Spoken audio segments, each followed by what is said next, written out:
Throughout history, free thinkers have outraged the religious with their wacky ideas about the virtues of free speech, reason, and of course, eating babies. Now, God is dying, and it's time to dispose of his remains. From the pits of hell, Satan sends two puppets of the imperialist West and the Zionist Jews against God, Islam, and tiny kittens to bring you their propaganda and conspire for a new world order. This is Secular Jihadists for a Muslim Enlightenment with Ali Rizvi and Armin Navabi. Welcome everybody to another episode of Secular Jihadists for a Muslim Enlightenment. My name is Ali Rizvi, and with me is Armin Navabi. Armin, hi, how are you? Hello. So I'll just get to it. We are here today with Tom Holland. And Tom Holland, as many of our audience members know, is a historian and the author of several best-selling books, including In the Shadow of the Sword, which charted the origins and the early history of Islam based on recent scholarship. He also had a documentary, Islam, the Untold Story, which I know many of you have watched, which was very eye-opening and also controversial, and it made Tom the target of numerous death threats, which would come as no surprise to many of us. And then he also has another documentary called ISIS, the Origins of Violence. So, Tom, welcome to the podcast. Really Thank you very much for having me on. Thanks very much. So I wanted to just start at the beginning before we get into this. So much we want to get into, so we're going to try to fight for your time as much as we can. But just as a beginning, can you just go through a little bit of how you became interested in history and how specifically you were led to Islamic history? Well, I got interested in history as a very young child, and it was a kind of logical progression from my boyhood obsession with dinosaurs. I was just one of those boys obsessed by them, and they're big, they're fierce, they're extinct, and I seamlessly moved on to ancient empires because they're basically the historical equivalent, something like the Romans. I mean, they're like the tyrannosaurs of history, fierce, predatory, glamorous, and long gone, and so.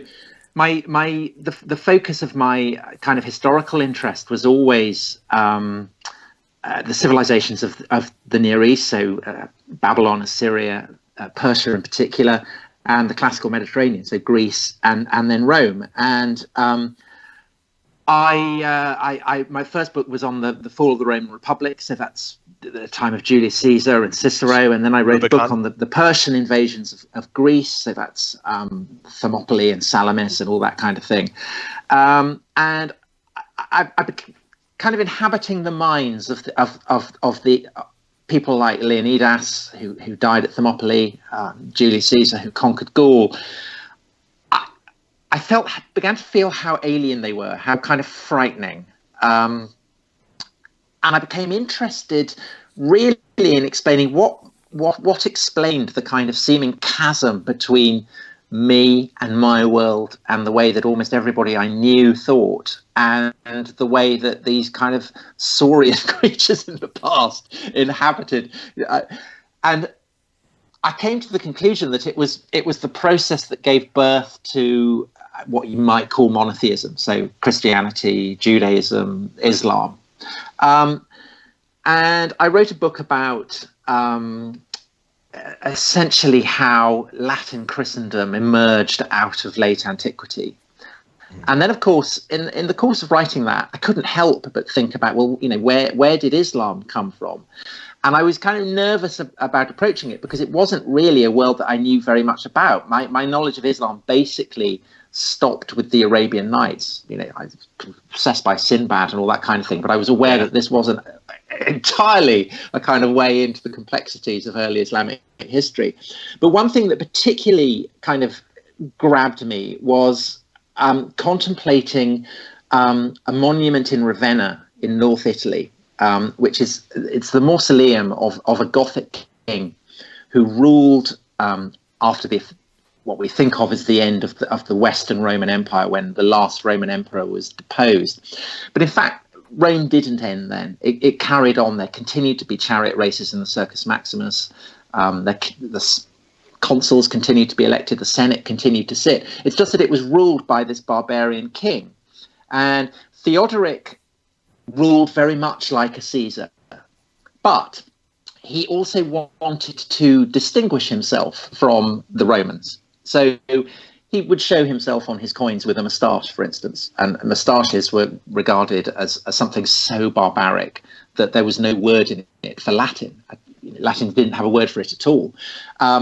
You're talking about the mustache. The moustache. So just the moustache on the same. They had a beard and a moustache, but they didn't have just a moustache. I mean, how revolting, how barbarian was that?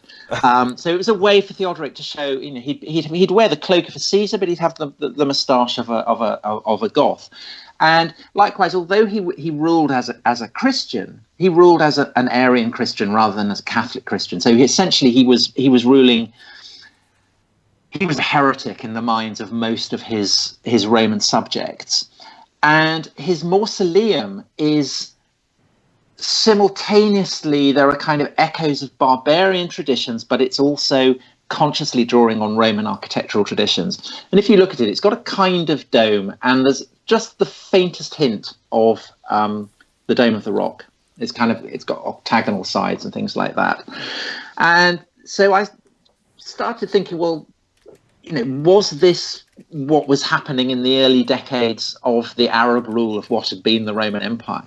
Is the Dome of the Rock basically the kind of Archaeopteryx of architecture? Is it a kind of midway point between theropod dinosaurs and birds? Is it the kind of evolutionary missing link? So is it an example of how Islam kind of evolves from the great empires of antiquity, not just the Roman, but the Persian empires as well, which were toppled. So that was essentially what I thought I'd wanted to do, because there are lots of books about the fall of the Roman Empire in the West, about how Britain and Gaul and Spain and Italy, kind of the Roman Empire ended there and barbarian kingdoms emerged, but very few on the similar process that must have happened in the Near East. And by and large, what you get when you look at history books on the Near East is books that are interested in the Persian or the Roman Empire stop, clunk, at the beginning of the 7th century. And it's like a guillotine dropping on the neck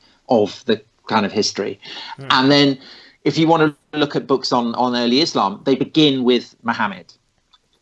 And it's as though there's an absolute firewall between the two periods. It's as though the ancient history ends, the Roman period ends, and clunk, the medieval period begins, the Islamic period begins. But obviously, it doesn't work like that. I mean, periods of history don't change like you're flicking a switch or something like that. It's much, much more complicated than that. And so that's why the Dome of the Rock was so interesting to me, because it's a physical symbol of this process by which something recognizably Islamic emerges out of what are clearly Roman traditions. And so that was what I then became interested in. So started reading, immersing myself in the sources for early Islam. And what immediately struck me was that there was pretty much nothing in the earliest Islamic sources that showed any awareness of the world into which Islam must have been born. So Romans, Persians, Christians, Jews, Zoroastrians are basically cardboard cutout characters. There is no consciousness, no real sense at all of the world that the early Arabs must have conquered. And reflecting on why that was, of course, it struck me that these are all very late, that really you don't get accounts of the Prophet's life, accounts of how the Quran came to be revealed, accounts of how the Arabs conquered the Near East until about AD 800. So that's almost 2 centuries after the lifetime of Muhammad. And historiographically, when you're talking about the emergence of an empire, and particularly when you're talking about the emergence of what I guess we should probably call religious traditions, 200 years is an enormously long time, because what both empires do and what religious traditions do is to back project. So essentially everything it's like the concrete is sticky, it's plastic, you can shape it, but then after a time it freezes. And essentially the account that we have of the emergence of the Arab Empire and the emergence of Islam reflects the point at which the concrete's set. But the challenge of going back and working out, well, what was it like when it was still spewing out of the concrete mixer? That's really difficult. And that's why it was by far the hardest book that I have ever written. To put things in perspective, for a lot of our audience already know this, but really quickly, just to give some idea what you're talking about. Muhammad allegedly lived from 570 to 632. Then we had the Rashidun, which was, and then we had the Umayyad dynasty from 661 to 750, and then we had the Abbasid dynasty. But given that Muhammad died in 632, the earliest writings about his life and who he was and what we did, the earliest one we have, I think, is from Ibn Hisham at 833, which he kind of sourced it to some earlier sources from Ibn Ishaq from 765, but none of the 765 ones are around. The earliest one is 833, which is around 200 years after the alleged death of Muhammad, which, if you compare it to Christianity, we have a lot of skepticism with Christianity, but even with Christianity, it's about 15 to 60 years after alleged death of Jesus. With Islam, it's 200 years, which is a lot longer. I mean, if you compare it with Christianity, we have Paul's letters, which are written 15, 20 years after the probable date of the crucifixion. And then you have the four canonical Gospels, which, as you say, probably something like 60 years after Jesus' death. Yeah. And the reason that they're canonical is that they're the earliest, basically. That's the reason. Right. And then you have people writing Gospels 200 years after Jesus' death, but they're completely mad. I mean, they're all kind of mad Gnostic stuff, weird spirits and all kinds of mad stuff that no historian would look at these Gnostic Gospels and say these are fascinating. This gives us clear evidence for the life of Jesus, the historical Jesus, and this gives us clear evidence for what life was like in early first century AD Judea. That is clearly not what the writers of these Gnostic Gospels are interested in. These writers are interested in giving their take on who Jesus was, and why basically they are right and all the other people who are writing Gospels are wrong. That's essentially what it's about. Their prime interest, it doesn't mean that they're fakes, it doesn't mean that they're frauds, it just means that they have an understanding of who Jesus is, and like a preacher, they want to give the best possible understanding of it to those who they want to bring round to their cause. And essentially, that's what anyone writing at a distance is doing, and that's what the earliest writers of the surviving biographies of Muhammad are doing. Now, what is their interest? We can kind of tell that because although we don't have accounts written by believing Muslims, we have kind of scattered evidence from, intriguingly, it almost seems, from the lifetime of Muhammad himself. So you're right that the traditional date for his death is 632, but we have a document written in 634 which describes a prophet of the Saracens leading an invasion of Palestine. 634. And it's fairly clear that this prophet of the Saracens kind of is Muhammad.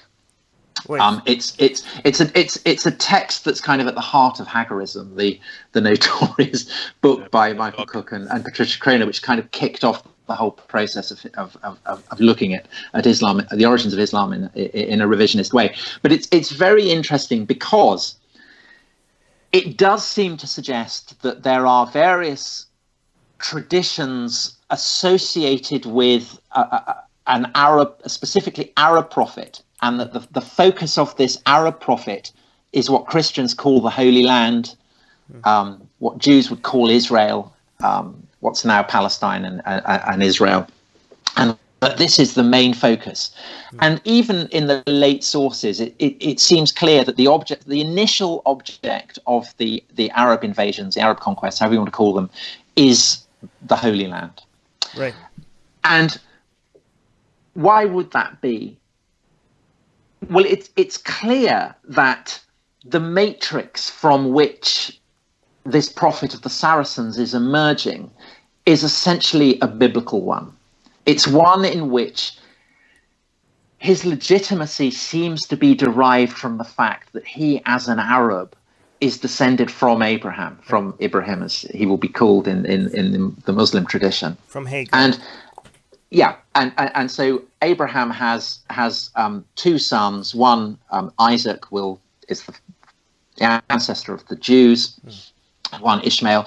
By the time of the 7th century, it had been absolutely established by Jewish and Christian commentators that the heirs of Ishmael were the Arabs. So the Arabs, uniquely among all the barbarians who fringed the Roman Empire, were a biblical people. They had a biblical status. So all the other people, the Franks, the Goths, the Angles, whoever, when they get converted, they have to adopt the role of the Jews, of the children of Israel, as a chosen people. So in Britain, when Bede writes his account of the Anglo-Saxons coming to Britain, he's casting them as Israelites. He's casting them as people being led by Moses across water, so equivalent of the Red Sea, into a promised land.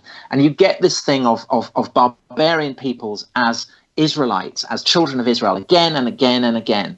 But uniquely, what the Arabs could do is to say, well, we're not the children of Israel, we're the children of Ishmael. And that gives us a blood right to the land. That gives us a blood right. And so that seems to be what lies behind this account. And it's telling that this account that's written in 634 is put into the mouth of a Jew. And the Jews are kind of uncertain whether to welcome this or whether to be anxious about this. Now, by what process would a prophet who is described as being alive in 634, why by the time you get to 800 AD, why would they think that he'd been dead by then? Why are they saying, well, he dies in 632 before the invasions begin? Well, there is an obvious biblical parallel to what is going on. And again, it's Moses. And Moses is the key figure here, because Moses is the prophet who is most mentioned in the Quran. He leads an exodus, and that essentially is what Muhammad is famous for. Hijrah is an exodus supposedly from Mecca to Medina. But it's and so this idea of leading an exodus seems to be part of the tradition right from the beginning. But what happens to Moses? Does Moses lead the invasion of Canaan, of the Promised Land in the Bible? No, he doesn't. He dies before the Israelites cross the Jordan and famously capture Jericho by blowing the trumpets and the walls come down. And no one knows where he's buried. And so Muhammad is clearly being modeled on Moses. And so you can see how over the course of time it becomes incumbent on people looking to him as the greatest of the prophets. If they're going to model him on Moses, he cannot play the role of Joshua as well. He has to die before the Arabs enter the Promised Land. And of course, in time, the role that the Promised Land plays in this kind of proto-Islam gets buried because the Arabs end up conquering an empire that's vastly greater than the Promised Land. And so that whole early tradition gets buried. But what you still have is this kind of fossilized memory of it, the process by which Muhammad has ceased to be he can't be a conqueror. He has to die before they enter. And essentially, the whole biography of Muhammad, as it comes to be preserved and handed down, it doesn't reflect memories of the historical Muhammad. I mean, it may to a degree, and it's very difficult to know quite how much. But what it clearly does reflect is a desire to cast Muhammad as someone who is modelled on the example of the biblical prophets, and above all on Moses, because Moses is a guy who leads his people into a promised land, and that's what is happening with the Arab conquest. Just to be clear, Armin, just one question. So in all of this, so as Armin mentioned, like the collections of the actual written down accounts come centuries after, but the Quran and the Constitution of Medina, people say, have been dated historically to the lifetime of the Prophet. So can you, or of Muhammad? So can you comment on that? Okay, so the nightmare with writing a history of this is essentially that we only have one account of how the Quran came into being, of the life of Muhammad, of the beginnings of Islam, of the process by which the conquests happened. And that is the Islamic one that we get from, say, the 9th Christian century onwards. Mm. There is no other account. But what about the dating of the parchments? Right. Okay. So you're then so if you want to somehow delve beneath that, you essentially have to rely on evidence from Jewish or Christian or Zoroastrian accounts that are nearly contemporaneous. But obviously you can't rely on them being authentic either, because they're all party pre. They all have their own perspectives, their own drums to beat. And why would they particularly understand or take a particular interest in what's going on? I mean, these are just a bunch of hairy heretics who are coming in. What else can you do? Well, there's carbon dating, but the carbon dating is highly contested. It's very difficult. A lot of the carbon dating actually is dating the earliest Qurans to the 6th century. So even before Muhammad. I mean, what the hell do you do with that? So ultimately, when you're trying to look for solid ground, I think the best way to do it is to look at the world, the context, the matrix from which Islam emerges, and essentially try and work out what elements within that are clearly dating from say the early 7th century. What are dating from earlier periods, and to what extent, therefore, are there elements within canonical Islamic sources, the Quran above all, that would point to a date? And the Quran is obviously the foundational text, because the Quran is the foundation for everything that Muslims believe about Muhammad. I mean, that without the Quran there is no Islam. So, and it's a text. It's a massive, great text. It's not like the body of Jesus. There is no body of Jesus to look at, so we can't know. But with the Quran, you have the text. You have this supposed intrusion of the divine. So essentially, as a historian, you have to ask yourself, is the Quran so miraculous? Is it so unexpected that the only explanation for it is that it comes from God? Or are there elements within it that seem to come from a particular cultural and historical context? And essentially, it seems to me clear that it's the latter. I mean, the Quran is a highly late antique text. It's a highly distinctive one. But it fuses, like a kind of great carpet, it fuses different threads that, when you break them down, are clearly analyzable. And there are in particular, there are elements that seem to me to point to it originating in the period that tradition ascribes to it, the lifetime of Muhammad. Because what you have in the lifetime of Muhammad essentially is a process of civilizational breakdown without parallel, really, since the age of the Sea Peoples, which saw the destruction of the Bronze Age kingdoms, kind of almost 2,000 years before. And essentially what has happened is that the established superpowers of the age, the Roman and the Persian empires, have been buffeted by a series of unprecedented catastrophes, the worst of which probably is an outbreak of bubonic plague in the 540s, which probably is more lethal than the Black Death, which wiped out something like a third of the population of Europe in the 14th century. So this is death, killing on a devastating scale. It doesn't just kill people, it wipes out the tax base for these highly bureaucratic empires. It wipes out available sources of manpower. Where are you going to recruit people to man your frontiers? Well, you're going to get them from people who are not affected by it, and that's basically people who live in the desert.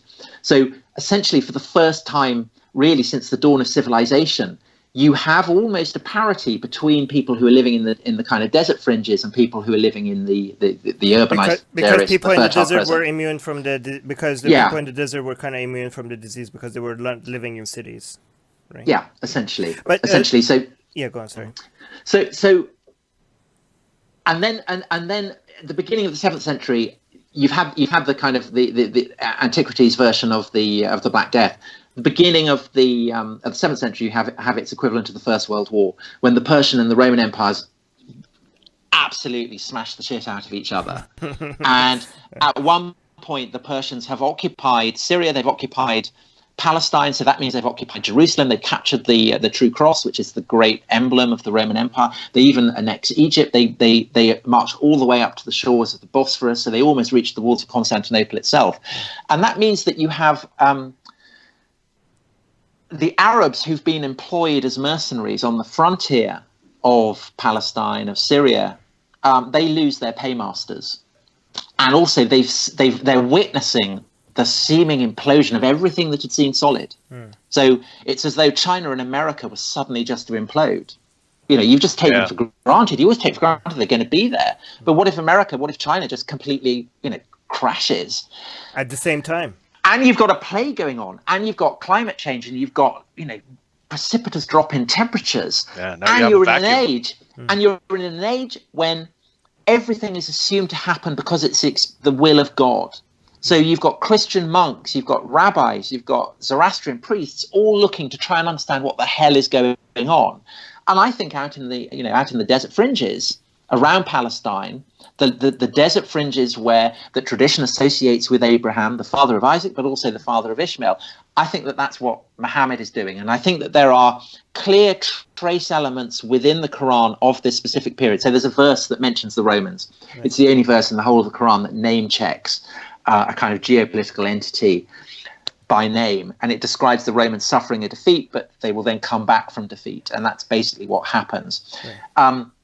You also have accounts of empires being like kind of grains of sand on a wind, being like chaff just blown away. And again, this is a perspective on great power politics that is absolutely in accord with the age. And you have it's a massively apocalyptic text. It's particularly in the later sections of it. It's a text that takes for granted the awesome and total power of God over the affairs of man, and that he can just roll up the whole of creation like a scroll, and that everything can be brought to an end. His power is absolute and total. And this, you can imagine this text emerging from the convulsions of the age.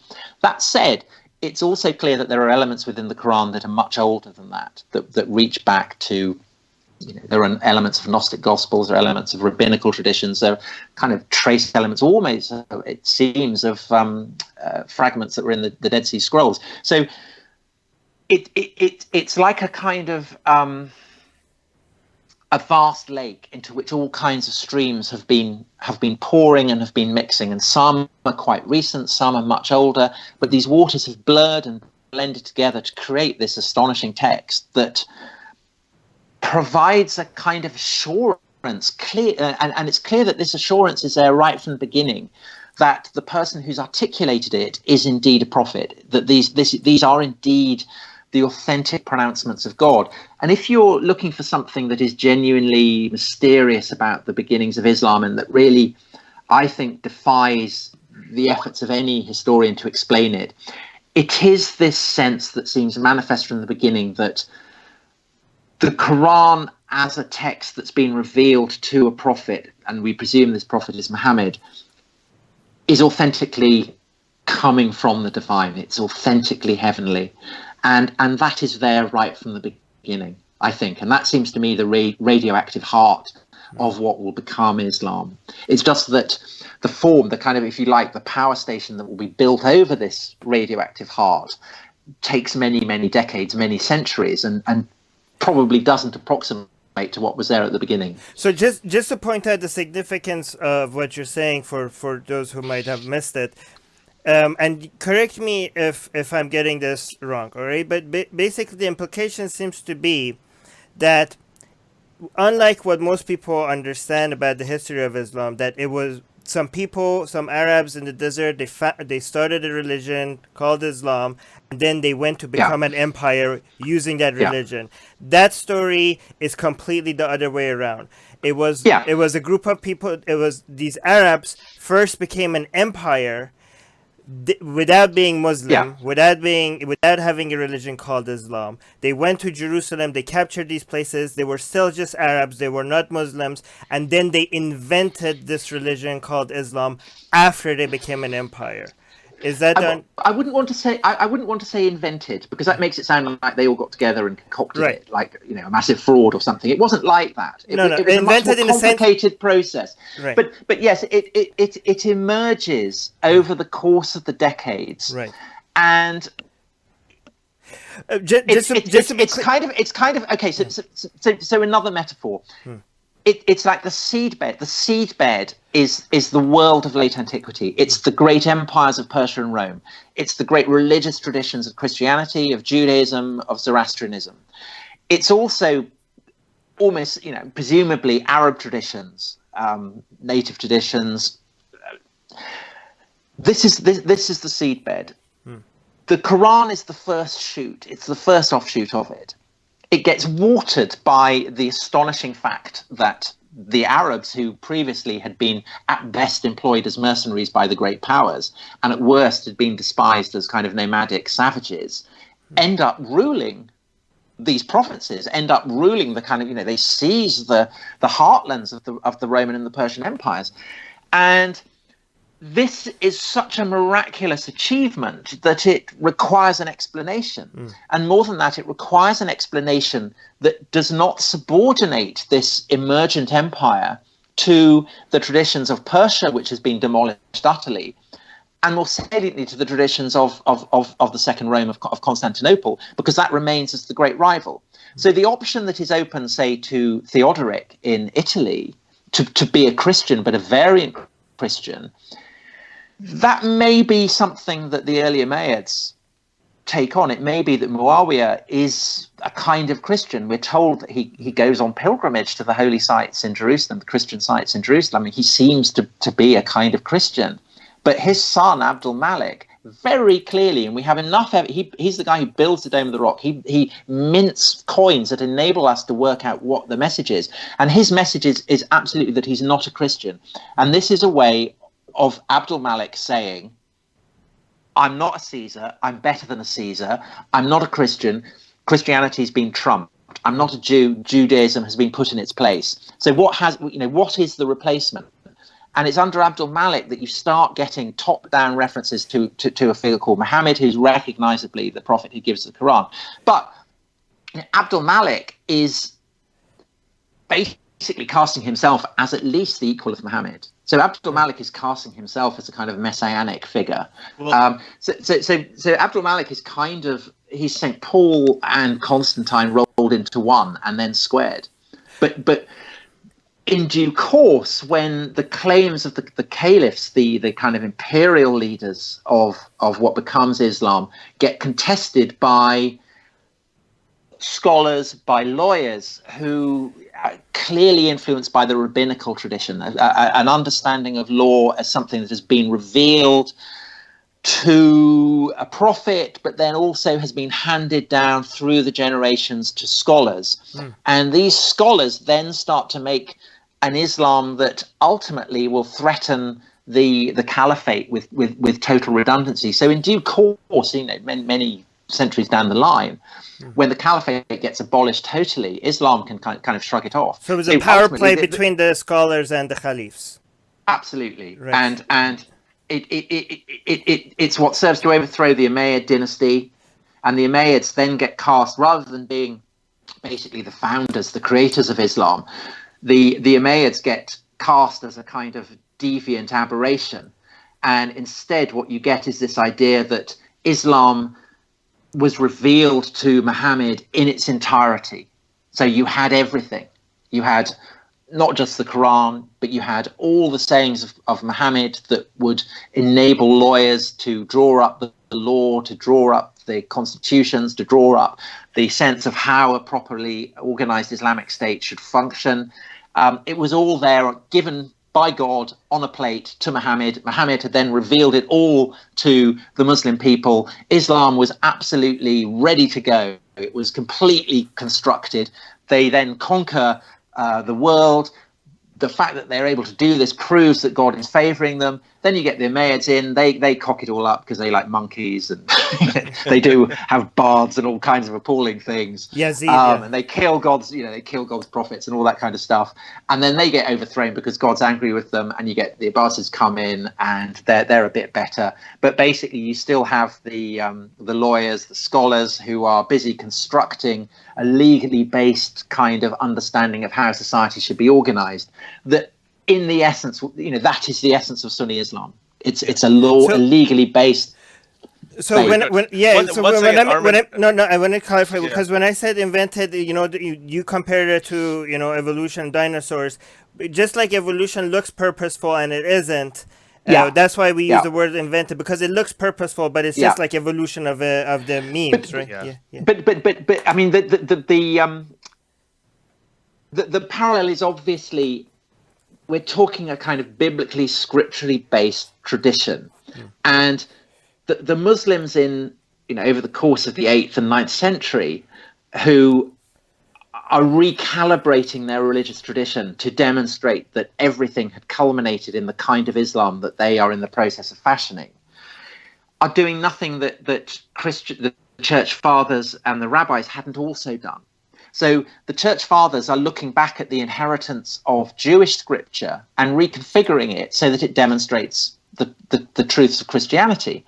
And the rabbis are likewise reconfiguring it to demonstrate that it all, that the prophets basically were the equivalent of rabbis. So they're doing the same thing. But also, if you look at every other ancient empire, they do exactly the same thing too. Right. So in the reign of Augustus Caesar, that is when Virgil is writing the Aeneid, and it gives us the account of how the Roman Empire came into existence. Livy is writing the early history of Rome, giving us the story of Romulus and Remus and all the early kings. These are not telling us what actually happened when Rome was founded. What it's telling us is what people in the reign of Augustus thought had happened, and it's holding a mirror up. The past is a mirror that's being held up to the apogee of Roman power. And essentially, it's exactly the same, that the empire of the Arabs has kind of emerged in this ad hoc, unexpected way. And an empire on this vast, unprecedented scale has to express the will of God. It has to serve a purpose. So there has to be a teleology. There has to be a kind of sense that this is all serving a particular end. And so in Baghdad, which has become the greatest capital on the face of the planet, this is what the scholars set to doing.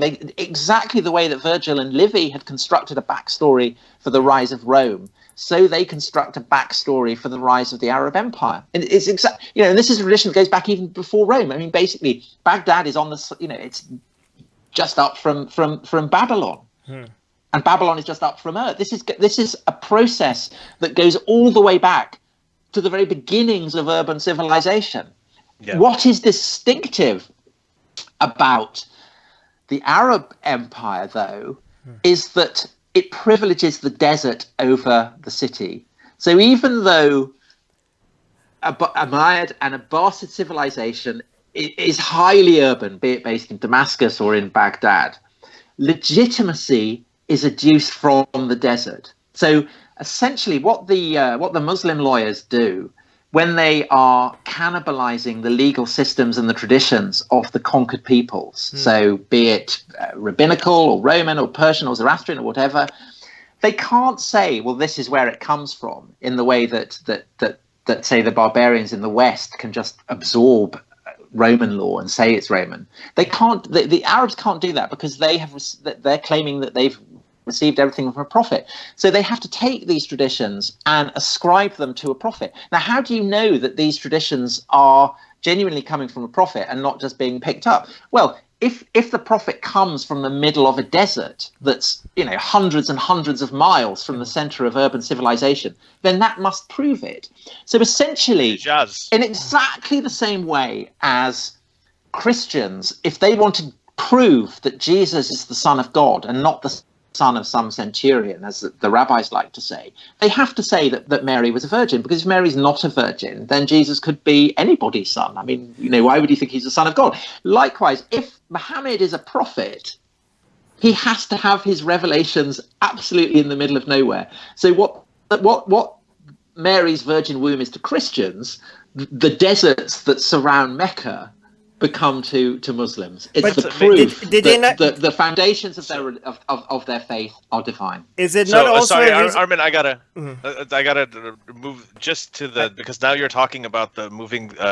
No, that's what I was going to ask you about, because is one reason that they might have thrown it they changed their history and they threw Mecca in the middle of nowhere, in the middle of desert. Could one reason for that be that it's also beyond reach for people to prove that these stories didn't come from there? Like it kind of like throwing it far away where nobody had access to for many years? Or actually, Tom, just to add on to that, could you, as you answer Armin's question, could you also sort of talk, because you mentioned Abdul Malik, and Abdul Malik is largely based on what I've read, is that he's the reason that Mecca ended up in the Hijaz. So if you could sort of connect that. Okay, that's the best sense that I can make of it. I mean, I need to emphasize that there is no certainty here whatsoever. We simply don't know. There is no mention of, and when I say Mecca, I mean Mecca as it is now, right. the center of the Hajj, the place in Saudi Arabia. There is no mention of this place in any text, basically, that precedes the Quran. Mecca is described, there's one mention of it in the Quran, but it's unclear what it is, unclear whether it's a town or a valley or whatever. The earliest mention of it in a datable text is, I think, 740, and then it's located in the deserts of Iraq. And it's only, again, our familiar kind of bottleneck of the beginning of the 9th Christian century, that we start to clearly get a sense of Mecca as being in the place where it is now. So therefore, the question is, well, was Mecca, or at least was the kind of the shrine of the Ishmaelites, was it always in Mecca, or was it somewhere else? And I think that there is enough evidence within the Quran, which essentially is the only definite primary source we have, to suggest that it probably wasn't. So there's the famous details that Patricia Kroner adduced that supposedly the region has vines and has olives, and this is clearly impossible, and yes, and that it's a kind of agricultural region, and this doesn't seem to correspond to what's now Mecca at all. But the other I think really killing detail is that the mushrikun, the associators, the people who basically the prophet and or God is arguing with throughout the fabric of the Quran, are not the pagans that you get in the traditional Muslim account. They're clearly biblically knowledgeable. They're monotheistic, and essentially what is going on in the Quran, it seems to be an argument about the proper status of angels and the proper way that agricultural rituals should be organized. And this obviously doesn't correspond to the received tradition at all. I mentioned before the importance of both Moses and of Abraham, and the traditions that are associated with both those prophets are those of the deserts that lie beyond Palestine. So into what we now call the Sinai, up around Petra, and then east into Jordan. So it seems to me much likelier that is the region where the kind of the sacral center of emergent Islam is.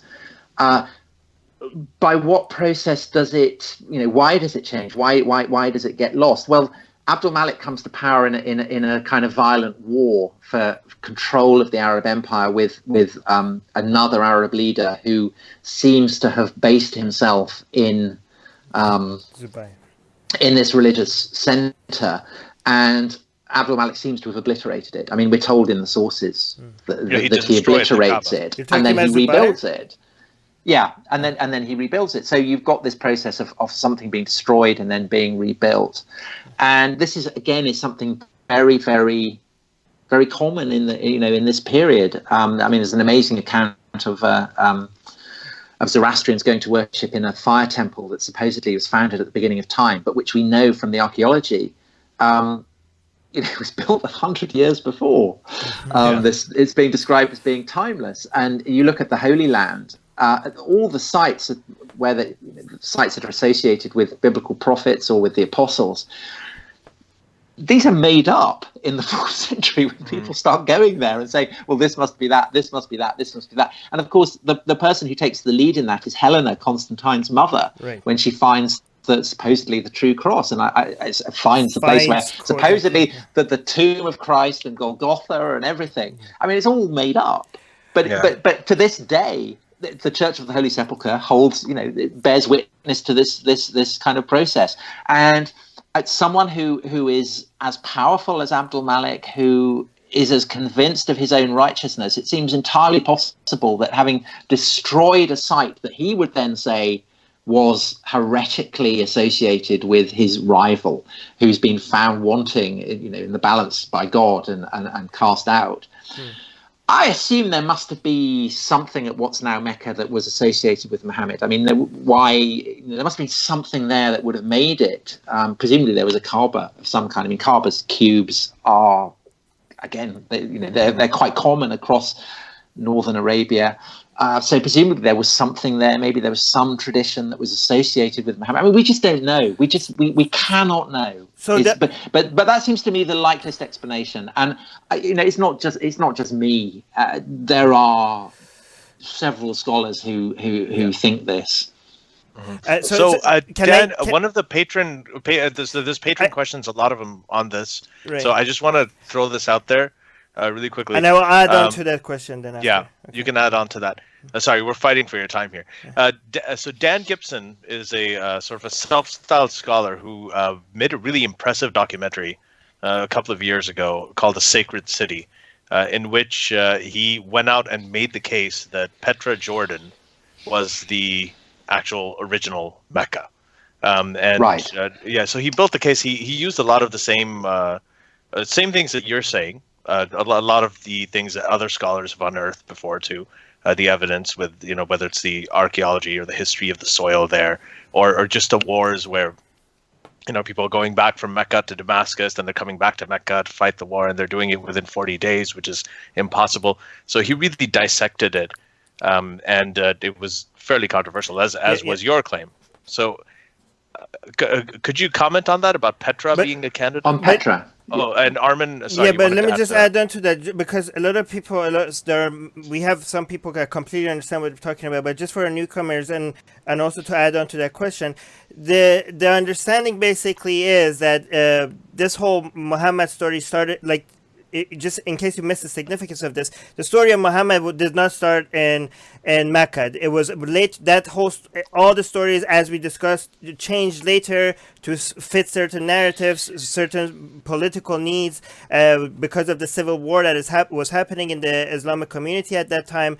People were competing for different stories, and the understanding is that this Mecca was not in the Hejaz; it was somewhere else. And some scholars, like Dave Gibson, are suggesting that it was Petra, not Mecca, and then it was later moved. And this Zubair Guard, the competition between the Umayyad Khalif Malik and Zubair was key in why this was moved. Right. So well, as I said, I don't think that there is enough evidence to say it was Petra, or it was this place, or it was that place. I just don't think there is enough evidence.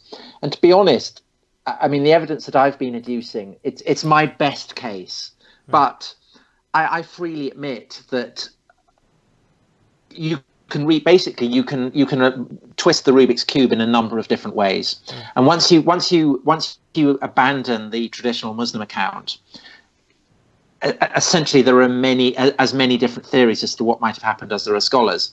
And again, a parallel might be with where is Camelot. Camelot is such a significant feature in the stories of King Arthur, but the moment you start saying, well, where was the real Camelot, it's opening a can of worms. The evidence is much. I don't think King Arthur even existed. So, but the evidence is better for Muhammad. But it's still, there are huge problems with constructing a definite case. So that said, what's the case for Petra? Well, we know that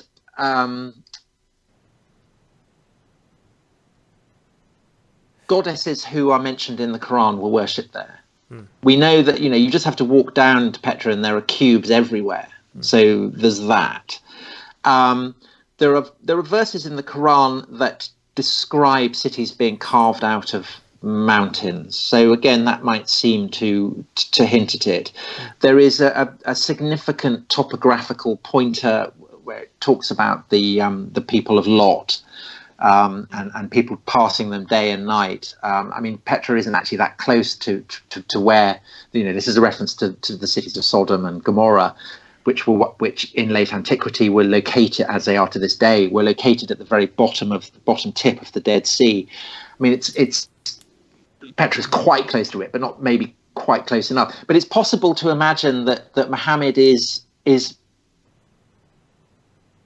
speaking to a community for whom Petra is the closest large town, right. And that therefore Petra becomes the embodiment of arrogance, of wealth, of empires. Because what you do get in the Quran a lot is an insistence on how people have fashioned cities out of mountainsides, and also how they have made the desert bloom. And what we know is that the deserts around Sinai, southern Israel, so the Negev, into Jordan, that in the 6th century, when Roman power was still functioning, the feats of irrigation were absolutely astonishing, and regions were urbanized that up until that point had never been urbanized and are still not urbanized now. And presumably over the course of the Great Wars in the early 7th century, these then came to be abandoned. So these would have served as kind of spectacles of the poverty of human accomplishments, particularly when set against the might and the power and the destructiveness of the divine. So you could see that's kind of providing a context for the kind of apocalyptic imagery that you get within the Quran. So I think it's entirely possible that it was Petra. I know I've spoken to a very great scholar who thought that it was Petra. It seems an entirely plausible explanation, a plausible thesis. But I think that the matrix is likely to be an agricultural community beyond Petra, and my suspicion is that it's a shrine that wasn't actually in Petra itself, that it's somewhere that is remoter, that is harder to get to. Two things. First of all, even if it's not Petra, we can almost be 100% sure that it was not Mecca, right? And also, almost. Well, let's answer that first. Okay, but I want to add on to that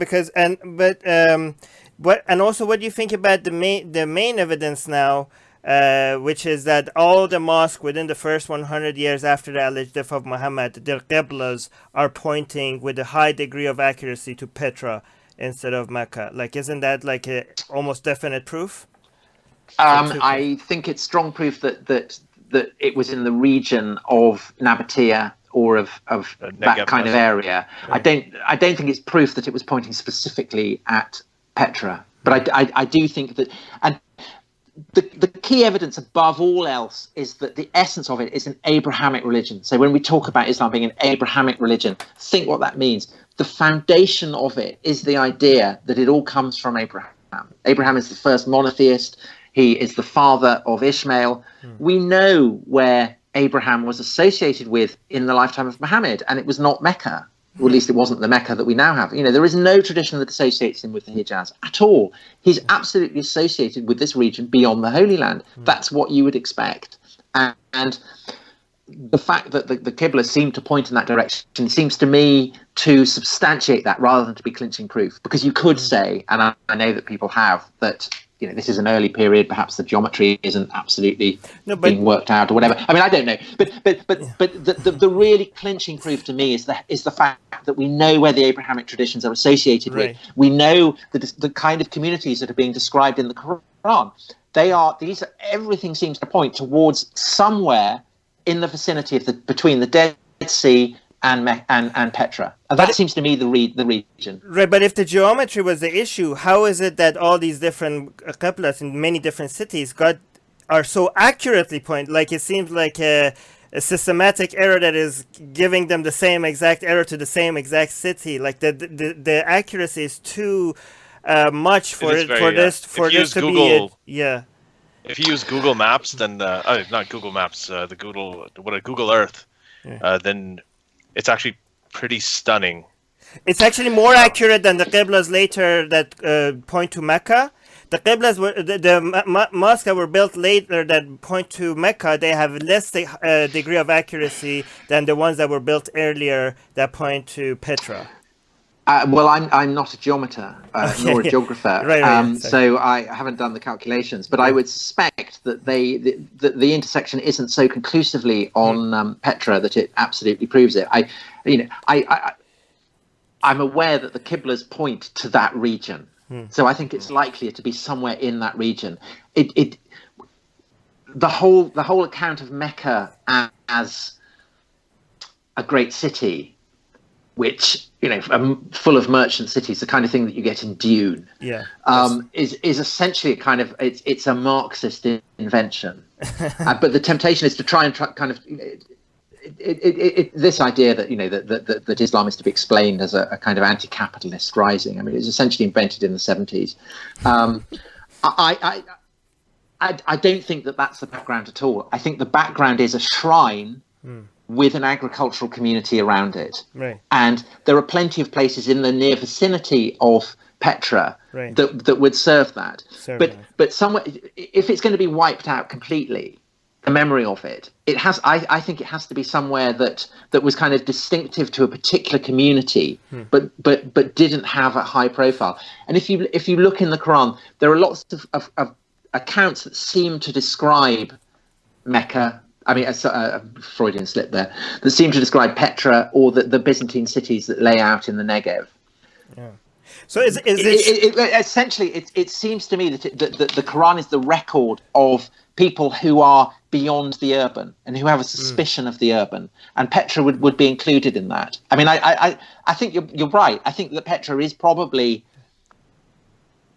it kind of serves what Babylon serves, Rastafarians. It's the model of what God will overthrow and God has overthrown. It's the nearest metropolis, but I don't think that they're based in Petra itself. I don't think Petra was the same. So are you sure that it was? We could see with almost 100% sure that it was not Mecca. Can we say that?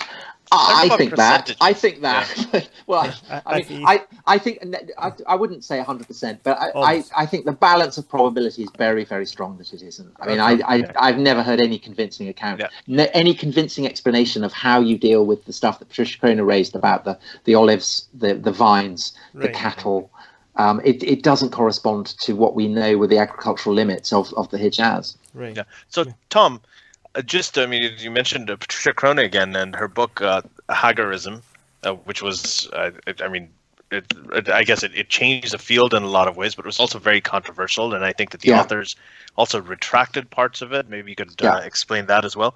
But what is, and you've done the same thing. You've pointed questioned the where Mecca originally was. This was a very difficult thing for her to take on. And for you to take on as well, and you received a lot of backlash. So I just wanted to kind of talk about that and touch on it. Is this? It seems obviously much more controversial and much more difficult to do this kind of scholarship compared to when you're studying Christianity. It was certainly more difficult than studying the Roman Republic, which nobody really nobody put it anywhere. Yeah. But it was difficult for two reasons. I'm just going to get a quote from Patricia Kroner's great rival Fred Donner, who they were always kind of biting chunks out of each other. But by the time Patricia Kroner died, basically they'd arrived, it seemed to me, at pretty much the same idea. Because Patricia was Hagarism was a kind of total trashing of the Islamic tradition. And Fred Donner's history of the Arab invasions was highly reliant on the received Islamic tradition. Now they're essentially at the same place, and where they are is saying, look, the only way that we can judge this is by putting emergent Islam in the context of late antiquity. And because they spent so long slagging each other off, they didn't entirely recognize it was the narcissism of small differences. But basically, they arrived at the same place. So I just want to read something that Fred Donner wrote, which sums up why it's so difficult to write about this for a general audience. And if you're doing what I'm doing, which is to write particularly a narrative history. So you just hold on a minute. I'm just going to divest myself of my headphones. Okay. Ali, I really want to get into the historicity of Muhammad at some point, if you give me the chance to ask a question. Okay, so this is from a book called The Quran and its Historical Context. And Donner wrote the opening chapter, The Quran in Recent Scholarship, and the the opening paragraph sets out why this is such a nightmare to write. If you imagine, as I did, you're trying to write a narrative history from the age of Justinian in the early 6th century through to the founding of Baghdad, and you've got to deal with the lifetime of Muhammad and the emergence of Islam. So this is what Donner wrote. Quranic studies as a field of academic research appears today to be in a state of disarray. Those of us who study Islam's origins have to admit collectively that we simply do not know some very basic things about the Quran, things so basic that the knowledge of them is usually taken for granted by scholars dealing with other texts.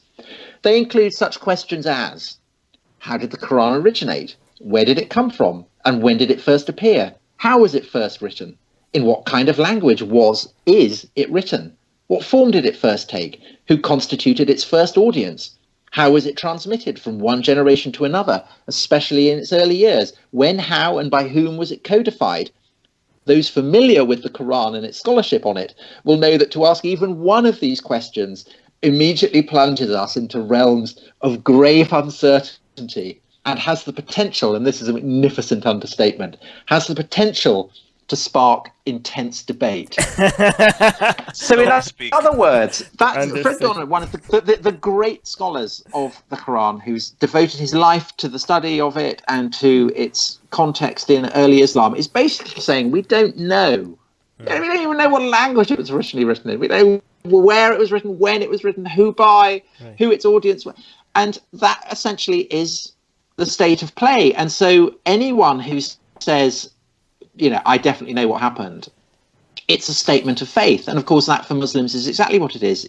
If you accept that it comes from God, then everything else follows from that. But if you don't, you have to acknowledge that the beginnings of this empire, this formative civilization, we don't know where its foundational text came from. Right. There's so much we don't know about it. And so if you're writing a narrative history, that's an absolute nightmare. And so when I came to write In the Shadow of the Sword, I don't try and I don't want to force the academic debate down the general reader's throat, because that's, it's kind of tough. People don't necessarily want to. But with this, I had no choice, because there is ultimately no answer. And if I was going to explain what I think, I had to give my reasons for that. And I think that that writing a narrative history in that way was an excellent discipline, and it's one that many academics don't have to put themselves through. And when they do, then there are all kinds of problems. So you will still get very, very reputable scholars who will be writing about the origins of Islam and will say, and Muhammad received revelations from an angel. And you go, what the fuck? What? Sorry? Say that again? It's unacceptable.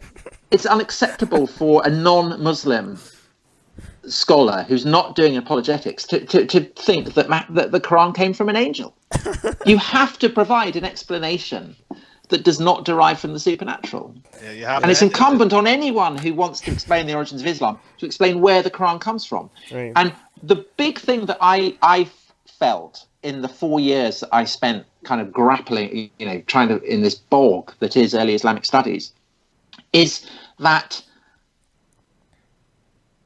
too many scholars are scared of, are nervous of doing that. And I don't think it's because they're scared of being, killed or anything like that. I think it's just that the risk of the entire foundations of their discipline collapsing are too great. Because if you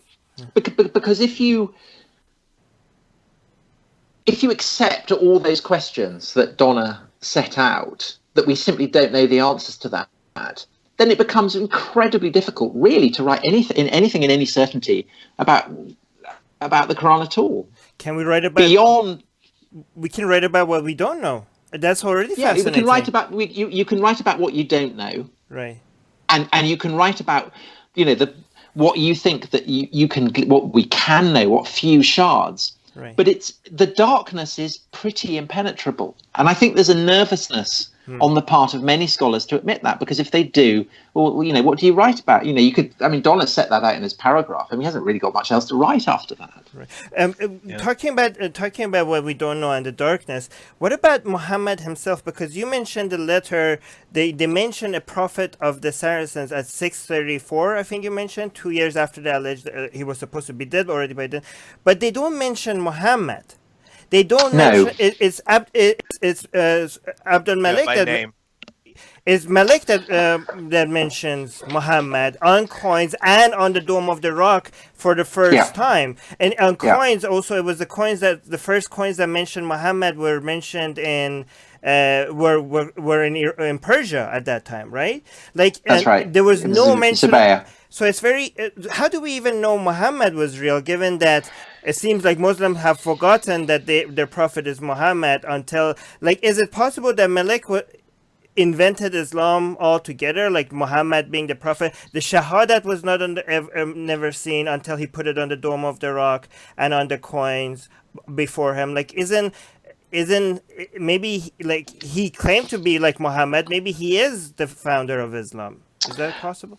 I think he is the founder of Islam. Okay. But I also think that Muhammad existed, and that Muhammad was associated right from the beginning with the Quran. I think that elements within the Quran are much older than Muhammad. So I don't think that Muhammad was the author of it all. As Donna set out, the process by which the Quran comes to take on the form that it has now, the process by which it comes to form a coherent whole, the process by which it comes to be associated with a single prophetic voice is very, very difficult to work out. Right. But I think that once it becomes established as a kind of a repository of divinely authored scripture, I think that it is associated from the beginning with a prophet.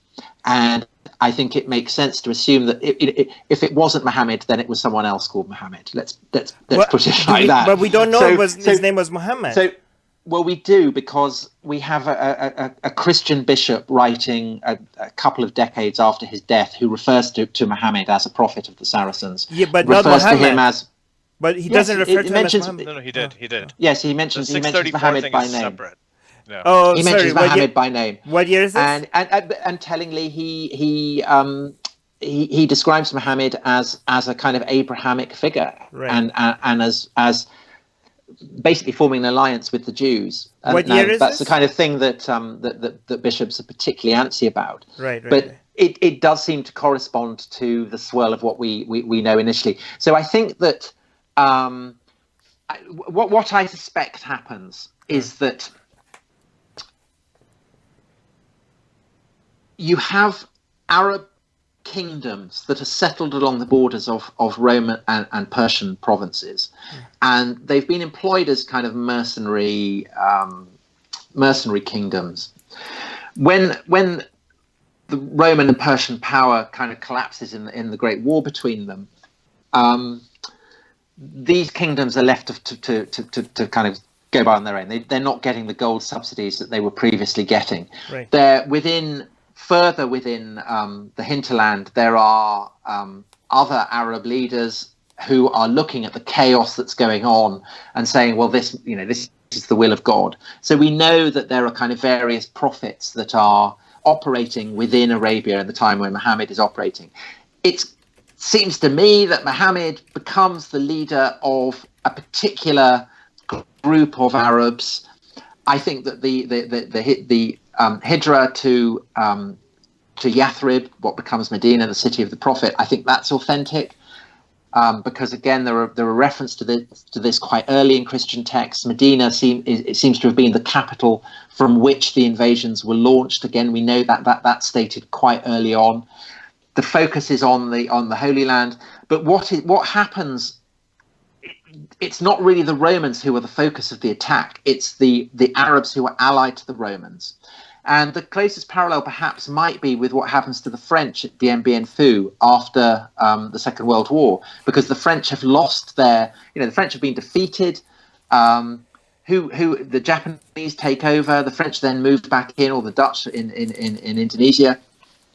They have no real authority, and basically power just crumbles away from them. And I think that's the state that the Romans are in. I think that essentially there's a kind of turf war between the settled Arab kingdoms and this kind of upstart group of Arabs out in the Negev or in the region of Petra that move in. They win. Everything else collapses. They take over the Persian Empire as well. Everyone's going, whoa, blimey, look at this. Fuck, we've conquered. Who'd have thought this? Right. And so they have to start working out why and how this has happened. There are various experiments. Right. I think Umar is clearly historical. He is associated with the monastic tradition in the early sources. He's a kind of ascetic in that kind of monastic tradition. Right. He seems to embody an idea of a holy man from the desert who goes out into the desert to fight with devils. He's a literal soldier of God who then militarizes that, literalizes that, and turns it against his enemies in the Persian and the Roman worlds. Right. I think that Muawiyah, the first great Umayyad caliph, I think he thinks, well, he adopts the Theodoric approach. He's going to be a kind of heretical Christian. And then I think with Abdul Malik, he looks back to the prophet, because his rival has begun this. Because if you can say, well, we've got a prophet of God, right, then basically anything that you attribute to him, brilliant, Bob's your uncle. It absolutely demonstrates that you are the legitimate ruler of the world. And I think Abdul Malik recognizes the potency of this, and it kind of bigging up Muhammad as the prophet of God, because clearly by this point people were starting to forget about Muhammad. I think he kind of, in the way that medieval kings might kind of decide, well, I'm going to have this guy as a saint and build up his cult. In exactly the same way, Abdul Malik builds up the cult of Muhammad. And It serves two purposes. The first is that it puts the Romans in their place, because, it cuts the umbilical cord with Christianity. Christian Constantinople is now put in the shade. Christianity is a superseded covenant. It's, the Christians are binned. They've been left on the trash heap of history. Right. Now, Abdul Malik has this, this seal of the prophets, the last of the prophets. But the second thing it does is to basically legitimize anything that Abdul Malik wants to do, because he can say, well, why am I doing this? Well, there's this prophet, and I'm the deputy of God, so I can do what I like. Oh, and he's using religion for political purposes. What a surprise! Saying, well, yes, but we mustn't impose a kind of Christian idea of church and state. Yeah, right. That would be anachronistic. I'm sure Abdul Malik devoutly believes that he is the deputy of God, and that basically he's on a par with Muhammad. But by putting Muhammad's name on the Dome of the Rock, by putting the Dome of the Rock on the site of the Jewish temple, by making its contours put the Church of the Sepulchre in its place, what he's doing is saying, I am the lord of an empire that has been raised by a God who has weighed the Jews and the Christians and found them wanting. My mandate is now superior. And I, as the deputy of God, I am closer to God than the emperor in Rome. The emperor in Constantinople. So basically, he's constructing this kind of nascent faith in the way that Paul did in his letters. But also, like Constantine, he's fashioning an empire, a mandate for his imperial rule that derives directly from God. And the God of Islam is of an order of power considerably greater than the Jewish or the Christian God, because the Jewish God binds himself with a covenant. That's the whole point. The Christian God gets nailed to a cross and tortured to death. I mean, you're not going to have that. The Muslim God is absolutely terrifyingly omnipotent. He can do anything he likes. He can wipe out the world. He can make humans worship idols if he wants to. There is nothing that is right or wrong, except that this God says what is right or wrong. And if you're the king, if you're the lord, if you're the caliph of this emergent empire, then that's a brilliant sanction. You can do anything you like with it. Just to tie it in with what you said before, Abdul Malik uses the name Muhammad for legitimacy, but then this name Muhammad is used as a weapon against the caliphs as well by the scholars to take away legitimacy away from the caliphs towards the scholars, right? Regarding the name of Muhammad, you mentioned, so the 634 letter didn't mention Muhammad by name, just the prophet of the Saracens, but there was another letter you said by somebody else. It's a bishop called Sabaeus. Was that during Abdul Malik's time or before Abdul Malik's time? Before. Okay. Yeah. So like it was already after... 2 decades after Muhammad. Okay. And Abdul Malik stole this idea of using Muhammad's name as legitimacy from his rival, which was what was it? Zubayr? Zubayr, yeah. Okay. Ali, we need to get into the patron questions. We will. I just want to get back to, based on one thing, just last question before we get to our patron questions, is I know we talked about this before with the Constitution of Medina, whether it's accurate, because I know that does mention a lot of names of that. Like, what is the authenticity of that document? Because that is something that is brought up by a lot of apologetics, including Islamic scholars. The Constitution of Yathrib or Medina. Well, the Constitution of Medina, so-called, did not exist as a constitution. It's a bit like. If, say, you have a medieval castle with recognizably Roman carvings on it, you would be able to work out that the stonemasons had used fragments from a Roman building, and the original context in which these stones existed had been completely obliterated. That essentially is what the Constitution of Medina is. It's trace elements of an order that scholars know basically to be much older than everything else in the received inheritance of Islamic traditions, because it doesn't tie in with what we know later. So that's essentially what it is, and what it points towards is that this is a community. And that it's a community in which Jews essentially have a kind of associated status, and it's that provides the foundation for Fred Donner's understanding of a community of believers in which Jews and Christians and whatever we want to call, Ishmaelites, Mujaroon, whatever you want to call them, not Muslims. Not Muslims. That these are all people with a shared sense of purpose. I mean, it's a useful clue for what's going on, and it seems to correspond to what Sabaeus describes as well. So it insofar as we can be sure that this is what the original community was like, that seems to point to what we have. Does it mention Muhammad by name? No, can't remember. It's been 4 years. Okay. We'll look that up and we'll add to it. Yeah, okay. So let's go to Patreon questions. I have a million other questions that I'm not going to be able to ask because of the time. Yeah, same here. but we need to ask the patrons. Okay, good. Okay. So let's do the very first one comes from Hazem, and I guess so. He's saying, why did you change your position on Christianity? I don't know the background about this, but have you changed your position on Christianity recently? Oh, yes. I've decided that morally and ethically and in my assumptions, I am not in any way descended from the classical Greeks or Romans, which is what I'd always thought. And I've realized that I'm just completely shot through with Christian and specifically Protestant assumptions. And I used this analogy earlier, but essentially it's like asbestos dust. That even if you pull a building with asbestos down, the dust still lingers and you still breathe it in. So I think that we were just talking about church and state. The idea of church and state, the idea of there being something called a religion. A religion is a word that is freighted with all kinds of Christian assumptions. So the moment you talk about something called Islam and you say Islam is a religion, the sense of there being something called Islam is a Christian categorization. And the idea of a religion as something that is separate from the rest of society, likewise, is a category that's entirely bred of Christian assumptions.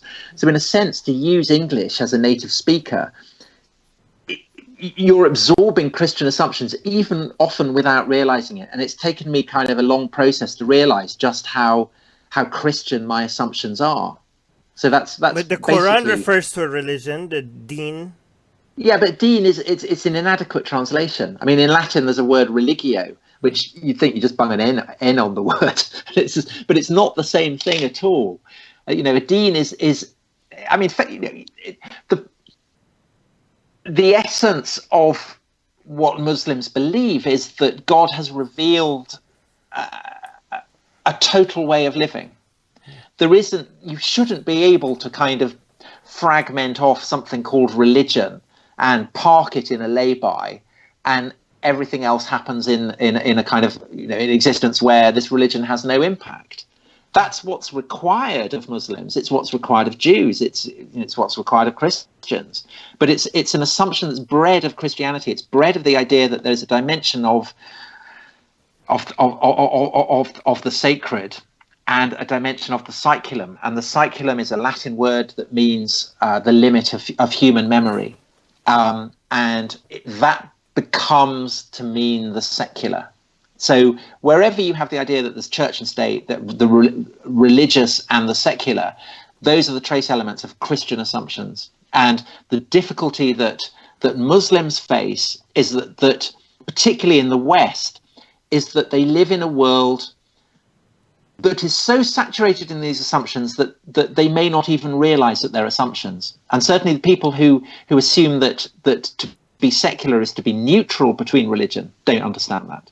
To be secular is not remotely to be neutral. To be secular is essentially to be the heir of Christian assumptions. So there's then enormous pressure on Jews and Muslims to adapt to that. And I think that many of the tensions that exist between secular society and Islam reflect that, because essentially Muslims have two choices. They can either adapt to it, become kind of liberal, reconfigure Islam as a religion in the Christian sense, or they can resist it and say, no, we belong to, our deen, we belong to an ummah, but that then places them in direct tension with the assumptions of secular society. So it's a real problem. But Islam is a byproduct of Christianity and a response to it, by people like Abdul Malik. So why wouldn't the idea of religion also transfer from Christianity to Islam? Because I don't think that, because the word religion doesn't exist in early Christianity either. It's really a Protestant word. A religio in Latin means a binding. And it's what binds you as a mortal to the gods. So it could be a sacrifice, it could be a feast day, it could be a priesthood, something like that. When the Roman Empire becomes Christian, there is only one religio. There is only one way of binding yourself to God. And the religiones are those who particularly bind themselves to God. So monks, nuns, hermits, friars, that kind of thing. When you have the Reformation, the assumption in the Reformation is that everyone can be religiones. Religio is not just for monks; it's for everyone. So everyone has a religion, and this then generates a kind of tension. On the one hand, religion it's what everyone should have. So in the English Civil War, it's both Charles I and the parliamentarians are fighting over what religion should be in England, but at the same time, religion is something that is private. It's what you privately feel God should be. And because of the religious civil wars in the 17th century, it's the second one that wins out. The Protestant countries, so Germany, England, America, the idea that religion is something that is private to you, that can be abstracted from the rest of society, absolutely beds down. And that's then a concept that the British in particular, with export to the rest of the world. So they obviously take it to India. It's established, its root beds down in America. It's forced at the point of a gun on the Ottomans. And it's an understanding of the world, the idea that, freedom of religion, the idea that it's kind of like a supermarket, that everyone has the right to pick what religion they want. This is a really, really culturally distinctive way of seeing the world. And the fact that so many people do now across the world is a tribute to the cultural influence of Anglo-America. Yeah, this is actually something that Khomeini, by the way, Armin, used to talk about. This is one of the reasons that he didn't like, he used to talk about how theocracy is ingrained in Islam, and these are all sort of Protestant concepts of, being able to interpret it the way you want. But anyway, so I'll continue. And at this point, because you talked about all this, I also want to mention that you have a new book that's coming out in the fall. Yeah. And it's called Dominion, The Making of the Western Mind. That's the UK title, and then the US title, subtitle was Dominion. The Christian Revolution?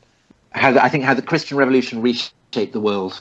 Okay, so and you're going to be talking about this, and you mentioned to me, which I find fascinating, that Islam has largely been Protestantized in the last 1 or 2 centuries. Yeah, I think so, because up until really when Napoleon turns up in Egypt, Islam doesn't have to engage with any other way of seeing the world. It's it's been so culturally hegemonic for so long.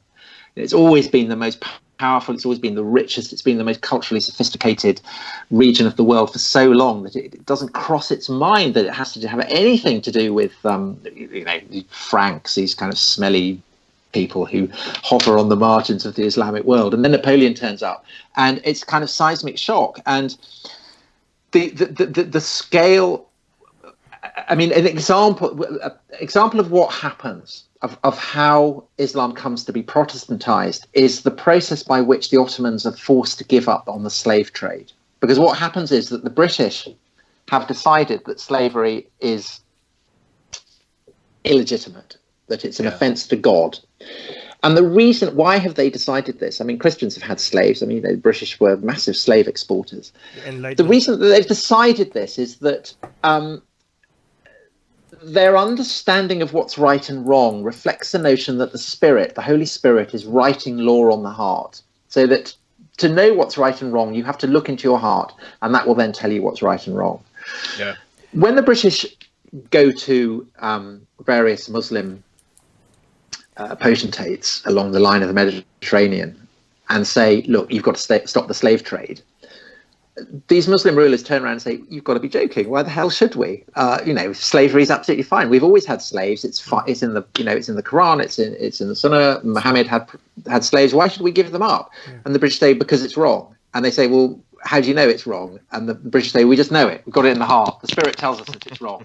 And it's an offence against human rights, which is a concept that international law, Catholic and Protestant lawyers have come up to try and basically bridge the divide between them.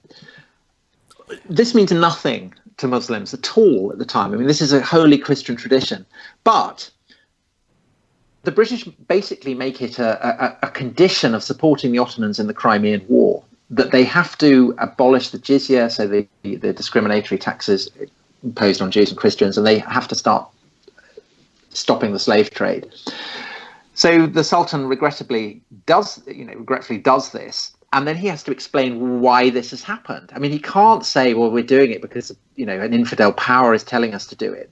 So Muslim scholars start to say, well, this is what it was always in Islam. It was always inherent within Islam. The Prophet may have had slaves, but basically he was interested. He only bought them so he could then free them. And there's a kind of, it may say that it's okay to have slaves, but the real meaning of Islam is that you shouldn't. Yeah. This is a Protestant way of understanding law. It's exactly what Protestants are doing with the Bible. They're saying, okay, it may say this in the Bible, but actually, I know the Spirit has illumined my heart. I'm a Quaker. I'm an evangelical. I know that this is wrong. And so Muslims start to do this as well. And right the way up to now, Muslims who say Islam is compatible with Western liberal secular democracy. It is, to the degree to which it's been secularized, to which it's been Christianized, to which it's been Protestantized. So the Reformation term is an apt analog in some ways, where there's an attempted Reformation. Don't start that. Okay, we're not going to start. That's another 2-hour episode. But listen, can we finish because we're out of time? So can we just finish all the questions? Yeah, let's do that. To these ones, feel free to just give really quick answers because we sure. don't want to. Okay. Yeah. Go. So the thing is, I've curated these. So a lot of these are about things that we already covered, like the Petra thing and all of that. But I'm going to read one from Renzo, and Renzo's saying, "Could you say that modern Western civilization followed a pattern like Islam, a system of empires created in a time of plague, which was then legitimized by a mythological story?" I think every empire mythologizes itself, and an empire cannot survive without a sense of self-justification. That is entirely clear. One of the ways in which the Western empires are interesting is that basically they undermined their own rationale. So there is no anti-imperialist like the Western anti-imperialist. And of course, if you conquer people, you need to essentially ascribe a kind of justification for your rule. That's what the Arab Empire did. It's what the Romans did. It's what Persians did, and it's what the Western empires tried to do. Essentially, though, the West lost its self-confidence. Okay. That last question over there, Farzam. What does that's what I was going to ask. Yeah. I was actually going to. There are two questions actually. Okay. The first one is it possible about the accounts about Muhammad, which point out to an Arab prophet conquering land, is actually pointing to the acting the Caliph at the time, possibly Omar or someone else, or were they most likely? I'm not sure which prophecies. Those are. Wait, so can you ask your question again? Which I think is it possible about the accounts about Muhammad which point to an Arab? Right. So maybe he says maybe the stories that were mentioned about Muhammad was actually about something that Omar did instead, and maybe he was completely made up. Yeah, possibly. I mean, I think that the traditional account of Muhammad, as they come to be enshrined, decades later, they must preserve authentic traditions, and some of those traditions may well derive from Umar. I mean, Umar, the traditions ascribed with Umar, really do seem genuinely late antique. So I would put quite a lot of credence on their authenticity. I think that probably does reflect the kind of person that Umar was. And so where Muhammad is described as an ascetic, that may well derive from Umar. Interesting. Okay. So the last question is also from Farzam. What does the current historical evidence tell us about the claim that the Quran has not been changed since the time it was revealed to Muhammad? I think that, like any text, it's clear that the Quran has evolved. There've been obviously many variant traditions. The idea that the Quran has only one text is really a product of when was it, 1922, the Cairo edition, 1923, can't remember. Yeah. So I mean, even within the fabric of Muslim tradition, there's absolutely acknowledged that there are variant traditions. I think it's clearly evolved. However, that said, I do also think that it's remained astonishingly stable, and you only have to compare it with the kind of the relativism of the hadiths. Right. I mean, basically, they'll chuck any old thing into that. Right. Whereas with the Quran, there's all kinds of stuff within it that clearly Muslims writing in, say, the 8th or 9th century had no idea what it meant. So. And that in turn plays a crucial part in the construction of Muhammad's biography, because things are drawn from the Quran there are things in the Quran that seem to make no sense. So people assume, well, this must be an episode from Muhammad's life or something. And the parallel that I always draw is with Shakespeare, that Shakespeare's plays are so significant in English and American culture that we want to know more about him. We have the plays, but we don't know very much about Shakespeare. So people go through the plays and the sonnets and they kind of say, oh, well, he fell in love with a dark lady and he seems not to have got on with his uncle. And so they construct whole stories that are extrapolated from Shakespeare's texts and weave them into supposedly Shakespeare's life. I think the same process happens with the Quran. That he hides in a cave. Fuck, Muhammad must have hidden in a cave, or he seems very concerned about orphans. God, Muhammad must have been an orphan, and it's a kind of way of extracting stuff from the Quran to try and explain it. But it basically the Quran is like it's like an enormous rock face of sediment with strange fossils in it, not all of which can readily be explained. And a lot of the exegetical tradition in Islam is about trying to understand stuff that has been forgotten.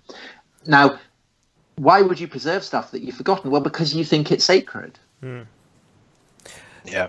So I think that of course it's changed, but I think that Muslims are right to say it's been astonishingly stable. Right. So basically, stable enough to impress secular scholars of its stability, but not stable enough for the Muslim scholars to be comfortable with it because they want absolute stability, because they don't want any changes. So the changes have been minor enough for the secular scholars to be impressed with how much of it is preserved. But the fact that it was changed even a little bit is problematic for Muslims. I guess so. Right. I guess so. I think that not in any way an expert on traditions of Quranic interpretation in the golden age of Islamic civilization, but from what I do know, there's an incredible subtlety and sophistication about it. I mean, there isn't this sense that the text has to be absolutely stable and this therefore proves that it's the word of God, because that's a kind of understanding that betrays a distinctively 19th century Christian understanding. Because what happened again, this is how Islam's been Christianized, is that in the 19th century, scholars, particularly in Germany, started subjecting the Bible to all kinds of textual criticism and trying to work out how the text might have evolved. Was it a compilation of different texts? Was it stitched together?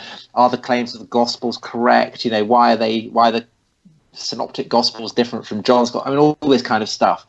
And this was a tradition that Muslim scholars seized on because it became an opportunity for them to prove that the Bible had indeed been tampered with, as they'd always said, and changed. But of course, the risk with that is that these approaches and analyses can be applied to the Quran as well. And it's noticeable that you get Quranic scholars in Saudi Arabia who are versed in the kind of 19th century biblical scholarship. But the moment that you apply that to the Quran, they'll go, no, of course. So it's become a lot more kind of brittle. That they're very, very nervous about anything that might suggest that scholars could do to the Quran what scholars have done to the Bible. There's a brilliant edition that's come out of the Quran, edited by Gabriel Said Reynolds, called, I think, The Bible and the Quran, which essentially goes through the Quran and draws out all the textual echoes, all the allusions, all the mentions of the Bible, and demonstrates conclusively, to my mind, that the Quran is a text that is absolutely Where can we find shot this? through with Amazon, I think. I mean, it's shot through with what? Sorry, I shouldn't have interrupted you. That was perfect. With all kinds of allusions and echoes and reworkings of the biblical tradition. And what was the name of the book again? I think. Hold on, I've just got it up here. Let me go and check. Hold on. This is so good. This seems like a treasure trove. I know. Wait, what was it? It's called The Quran and the Bible, and it's edited by Gabriel Said Reynolds. Wow. Okay. Cool. Gabriel Said Reynolds. Okay. And it's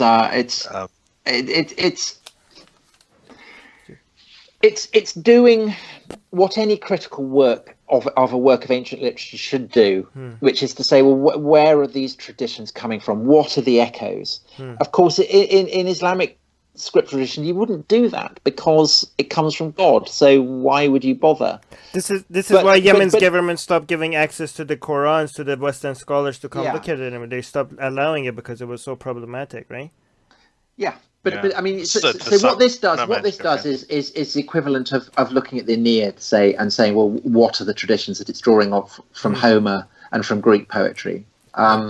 It's that kind of level, right? And you got deference for what you do, didn't you?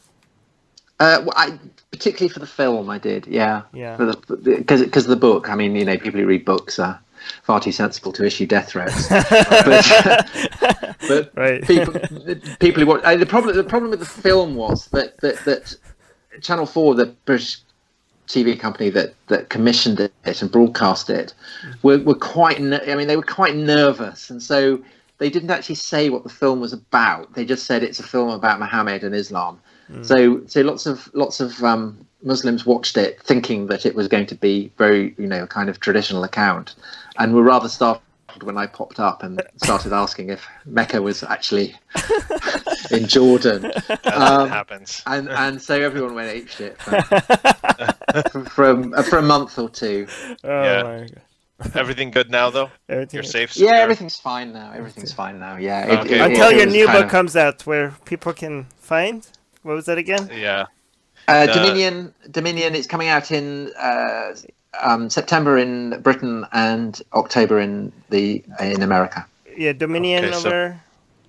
Yeah, it's called Dominion: The Making of the Western Mind. Okay, go check that. I'm we would love to, because I know that we got into this, and I want to be just really mindful of your time. I know we're a few minutes over, but I would love to have you come and talk more about that. I think the idea of Islam being Protestantized in the last century, it hit home for me, and it would actually, to Armin, we talk about Islamic reform a lot versus apostasy, and I think it would be just fascinating just to talk about that angle, and also I hope it is. I mean, it's a book that absolutely bears the imprint of what I've been writing about Islam, and just realizing how of course there are all kinds of similarities. But the kind of assumption in liberal Western society that Islam is, of course, compatible with Western liberalism, although it seems tolerant, actually isn't remotely tolerant, because it's a form of Christian imperialism. It's assuming that Islam can be absorbed within the big tent of post-Christian universalism, and Islam is a civilization as rich and deep and sophisticated and complex as Christian civilization, and it can't just be absorbed like that. Yeah, it's interesting. It reminds me of the Shadi Hamid Islamic exceptionalism. Yeah, I think it's a brilliant book. I think and I think he's right. I think I think that Islam has been substantially Protestantized, but there's a kickback, and that's kind of that's the tension in the Muslim world at the moment. Really, is how Protestant do you want to be? Well, you've given us a lot to think about. I've learned a tremendous amount. The way I have said this before, I told you as well that I absolutely love the way you write. So you're one of my favorite authors. In the Shadow of My Thank you so much. Yeah, that is one of my favorite books. I've read it several times, and I refer to it a lot as well. Yeah, and so today it seems like when you narrated it, it's completely riveting. You speak just as well as you write. So thank you for this time, and I really appreciate it. Please come back again to our show. I'd be honored anytime. Oh, thank you so much. Thanks so much. Thank you. Thank you, Tom. Thank you to all of our patrons. Super appreciated. Renzo, Hazem, Aaron. I can't name all of you right now because we're out of time. But we'll see you next time. Thank you, Tom. Thank you. All right, let me stop streaming. Thank you, everybody. Love you all in the live chat. Also, actually, let me also say Farzam, thank you so much as well. Aaron, Halima, Mike also. Thank you guys in the live chat. Oh, Cecil, All right. Sorry if I missed Renzo. You already mentioned. Sorry if I missed anybody. It wasn't on purpose. The secular jihadists have been made possible thanks to the Illuminati and the covert support of Israel and the CIA. That's what we have been told, but we haven't received our checks yet. If you like what we do, please support us. Share the podcast with your friends. Write and tweet us with topic and guest suggestions. Or head over to secularjihadist.com and give $1 or more for exclusive access to live video. Have your questions read and answered on the air, and more. Till next time, may the flying spaghetti monster be with you.